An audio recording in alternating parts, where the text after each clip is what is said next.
Lêçûna şerê têkçû yê çil salî 3 trilyonun. Piling welat. Pênasekirina têgehan gelek giring e. Mînak, şer têgeheke û tê wateya pevçûna navbera du hêzan.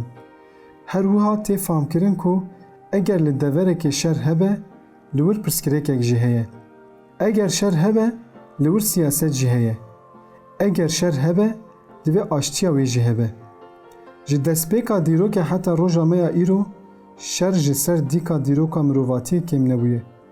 Lê ev têgeha ku weke tiştek xeraker û xerab tê dîtin, mirovatiyê di çareserkirina hin pirsgirêkên ewlekariyê de weke rêyeke bikaraniye. Bi avabûna dewletên bajarî heta roja me ya îro, geh dewletan berdewamkirina hebûna xwe, xweparastina li hemberî cîranên sînorê xwe di firehbûna sînoran da dîtine û bi vê armancê jî şerkirine. Dîsa hêz û gelên xwecihî jî li hemberî hewildanên dagirkerî û tunekirinê şerê xweparastinê dane. Hin dewlet û qiraliyetan ji bo tune nebin, çareserî di firehkirina sînoran de dîtine. Hin dewletan ji bo bi destxistin û xespkirina serert û binerdê welatekî din şerê emperyal meşandine. Li hemberî vê dewlet û qiraliyeteke din, li hemberî dagirkeriyê şerkirine û neçar mane xaka dagirkeran dîsa dagir bikin. Ev hemû jî ne mafdar bin jî xwedî hin sedemin. Lê bêyî ku xeterî hebe, bêyî ku dijminatî hebe, dewletek li hemberî miletekî şer bike û bixwaze wê tune bike, mînakên wê yekê zêde tune ne. Di dîroka mirovatiyê de mînakeke ku dewletek bi tevî hewildanên dijberê xwe yê diyalog û daxwaza çareserkirina pirsgirêkan red bike û bi şerê tunekirinê bersivê bide tuneye. Mînaka heyî nêzîkatiya Almanyaya Nazî ya Adolf Hitler'e. Piştî vê mînakê jî dewleta Tirk tê. Lê ji vî alî ve dewleta Tirk ji Almanya Nazî hinek cudatir û xirabtir tevdigere. Qe nebe Naziyan dema cihê tune dikirin, wan înkar nedikir. Dewleta Tirk Kurdan înkar jî dike û şerê tunekirina wan jî dide. Ji bo vê jî di hundirê xwe da destûr nade ku ev yek weke şer were penasekirin. Ji bo şer jî penaseke eletewş û komîk dide pêş. Qaş û şer tenê di navbera du dewletan de dibe. Ê nizanibe debêje qey her tim tenê dewlet li ser rûyê dinyayê hebûne. Îcar sosyeta mezin jî ew e ku dewleta Tirk di vî şerê ku li hemberî hêza gerîla dimeşîne, ji şerê li hember dewletekê 100 qat zêdetir zirarê dibîne. Bandora vî şerê exlaqî, siyasî, psikolojîk û di dawiyê de jî aboriya ji bo dewletê bê hed û hesab e.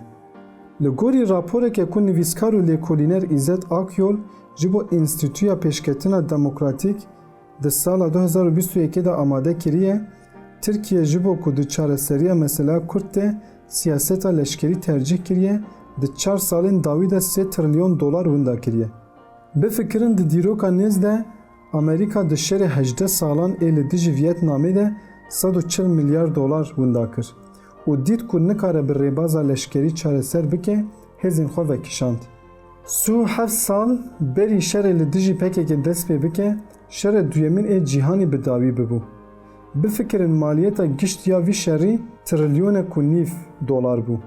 Mesela penaseya têkçûnê mirov çawa bike? Rewşa aboriya civakê jî ji xwe pêwîstî pê tune ku mirov bêje encamên vê siyaseta şer a aqlê dewletê li holê ye. Li gorî daneyên Komeleya Mafê Serfkaran THD yên 2021 li Tirkiye 16 milyon mirov birçî, 5 milyon mirov jî feqîr û xizanin. Yanî li gorî van daneyan ji bilî 17 milyon û 800 milyon însanan 5 milyon însan li Tirkiye yan feqîr e û yan jî birçî ye. Aşkere ye ku ev hemû jî encama siyaseta dewletê ye ku dest ji rêbaza xwe ya leşkerî bernadeye. Gelo bacên welatiyan bi ku derê ve diçe? Dewlemendiyên serert û binerdên Tirkiyeyê bi ku derê ve diçe? Mesela Erdoğan çima got hûn dizanin guliyek bi çi qasî ye? Yanî bi aşkerayî xuya ye ku dewlet çi di dest heye tiştek texsîr nekiriye, hemû herîkandiye lêçûnên şer û beşek vî pereyî jî guman nîne ku ji kurtêlxorên şer re diçe. Komeke mezin di nava dewletê de li ser ranta şer dijîn. Ew kurtêlxor jî bi pereyekî baş tên xwedî kirin ku pêdiviya şer biparêzin. Em werin ser şêwazê şer. Şer ne rêbazeke bêqaîde ye. Exlaqa şer heye û qaîdeyên wê heye. Şer ger hebe, pêwîst e di navbera du hêzên leşkerî de be. Şer mecbûr e bi çekên şer werin meşandin.